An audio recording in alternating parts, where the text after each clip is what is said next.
What's happening, Tilray traders and investors? It's Rod with Power Group. Welcome back from the Pursuit of Wealth, your home for MJ stocks, crypto assets, and interviews. Today is Wednesday, March 8th. Happy hump day.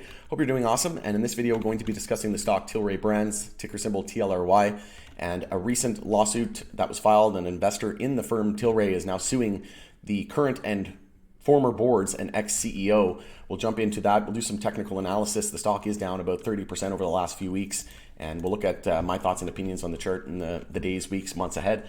But not looking good for Tilray at the moment. We know that they were just wrapping up a prior lawsuit as well, which we'll look at here in a moment. But the bad news just continues to roll in for Tilray and Tilray investors. But before we get to it, make sure to smash the like, help support me in the channel. It doesn't cost you anything. If you're new, you can subscribe, tick the bell, you'll be notified on any future videos or when I go live. As I mentioned, Tilray MJ founders and board agreed to pay $40 million to end a lawsuit that was back on February 6th.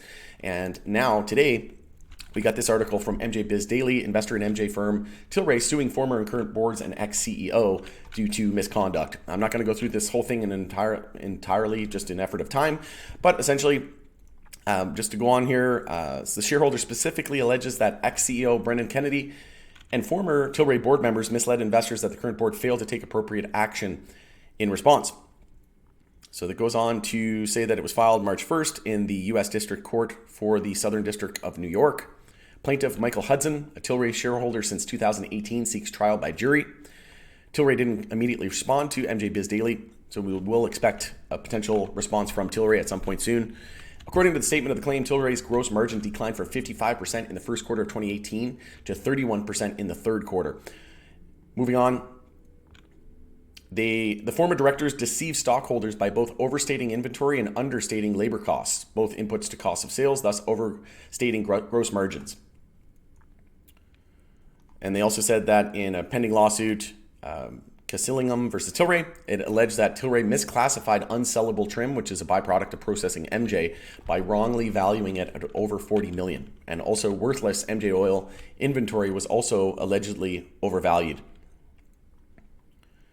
Defendant Kennedy allegedly inflated the value of, allegedly inflated the value of Tilray's inventory by over $68 million until March 2nd, 2020, when the company accurately wrote down 44% of its total inventory.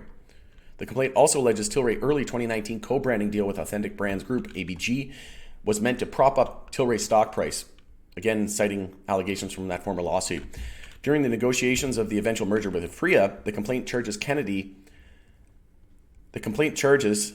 confronted with the prospect of Aphria's due diligence, disclosed that the truth in January 2020 was announced that Tilray had renegotiated the ABG agreement, subsequently writing down 80% of the deal's value.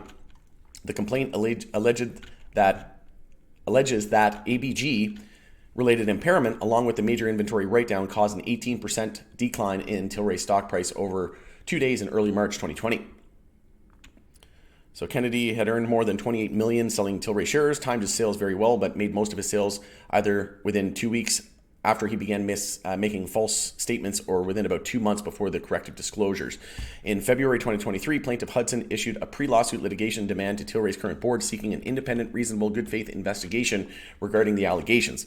Hudson also asked if the current board would take action against the former board and Kennedy in order to protect the company's interest and recover the serious damages caused by Tilray by their misconduct. Particularly, a statute of limitations of a breach of fiduciary duty was due to expire in early March. Specifically, Hudson asked the board to secure tolling agreements with the former directors, a move that would have temporarily suspended the statute of limitations. So, however, the complaint claims that Tilray's current board, now chaired by CEO Irwin Simon, simply sat on its hands and failed to make those agreements in time.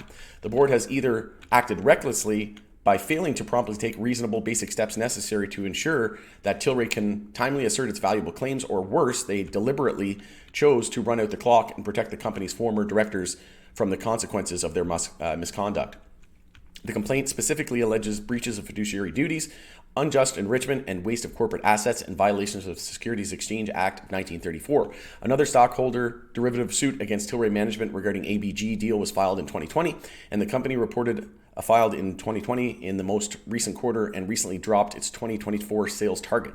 Tilray shares, and that had a lot to do with the U.S., coming online and being legal at the federal level. So that price target was obviously skewed after it took so long for legalization hasn't even really happened yet in the US. So definitely lagging there, definitely hurt their potential sales target, right? Tilray shares traded as TLRY on the NASDAQ. And like I said, down about 30% over the last 5 weeks. So this is obviously hurting the stock. We know that they just ended that lawsuit, paid a $40 million fine to end that previous lawsuit. And like I said, just the bad news just continues to roll in. And we are now very, very close to the all-time low. So we have support at 252. After 252, it's the all-time low there at 243. I'm still bullish on Tilray for the long term. Full disclosure, I do hold Tilray in my portfolio. It is quite low. It's I think it's around 9 or 10% of my MJ portfolio. I own about 14 different stocks total. But I will be looking to potentially add this. I've got about 10 to 20% of my contribution room in my TFSA left for 2023. For those of you in Canada, we were given an extra $6,500 for this calendar year. So I'm likely going to be adding Tilray 1 or 2 more times into my TFSA in my long-term no-touch account. But I do hold about 15 different MJ stocks currently. I've got a mix of US producers, a mix of Canadian producers, retailers as well, and ETFs. And like I said, Tilray accounts for about 9 or 10% of my whole MJ portfolio. And I've got an average of about $4 on Tilray USD. But obviously, stock getting absolutely destroyed over the last month or so. And if we take a look at the monthly chart, we are starting monthly consolidation and we're still in a monthly downtrend. So it's very, very weak at the moment. We know that EMA 12 is going to be a level to get above here on the monthly time frame. We've been rejecting ever since $67 and the highs of February 2021. So you can see here resistance, resistance, resistance. We confirmed the monthly downtrend with a lower high and lower low. That was the signal to go short and potentially exit and look to reload cheaper, right? Once we lost $13, so that level there at 13.41, once we lost that, we had a monthly lower high and lower low. That confirmed the monthly downtrend, and from there, we dropped about 82%.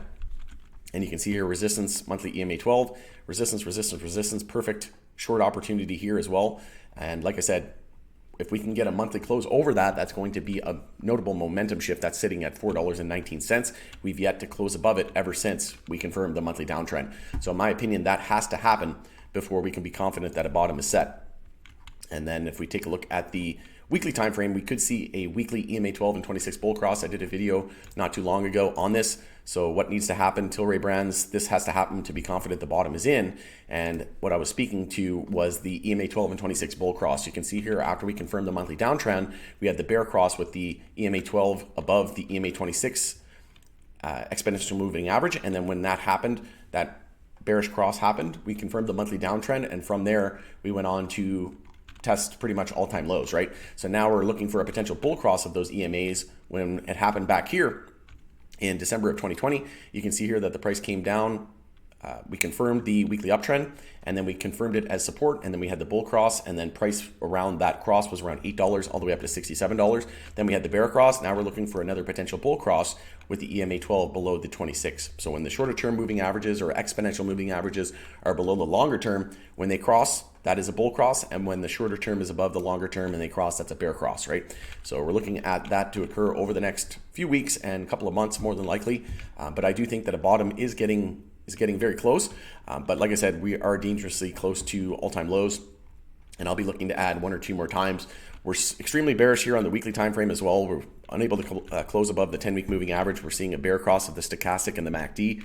So this is really looking like we could see some more downside, at least in my opinion, 10 to 15% of downside before we are confident in a bottom being set. But as we know, we need to confirm monthly uptrends, not just in Tilray, but across the sector to be confident that the bottom is in. Once we see monthly uptrends on retailers, producers, and ETFs, then we can be confident that the bottom is in, but it's not looking good whatsoever. Also, the S&P 500 seeing some consolidation, potentially monthly consolidation as well, which would be headwinds and more trouble signs for the MJ space and Tilray specifically. But you can see here, we're also rejecting at the 50 weekly there at 373, continues to act as resistance. But we did get the bear cross out of the way, so that's something positive to be looking at. And we were gearing up for a potential golden cross on Tilray as well, but we've since broken down and we've continued to find resistance there at the 200-day moving average. We now have the 50 at 293 and the 200-day moving average at 343. So when those cross, that's considered a golden cross, a bullish cross. When that happened here the last time, price was at around $8, went all the way up to $67. Then we had the death cross with the 50 above the 200, and price was at around $14, went all the way down to low twos, right? So we're looking for that bullish golden cross to occur over the next, again, couple of months, few weeks. But again, that's likely going to really depend on whether or not the whole sector can reverse. So we're looking for monthly uptrends across the sector, but again, just not a good look for Tilray at the moment.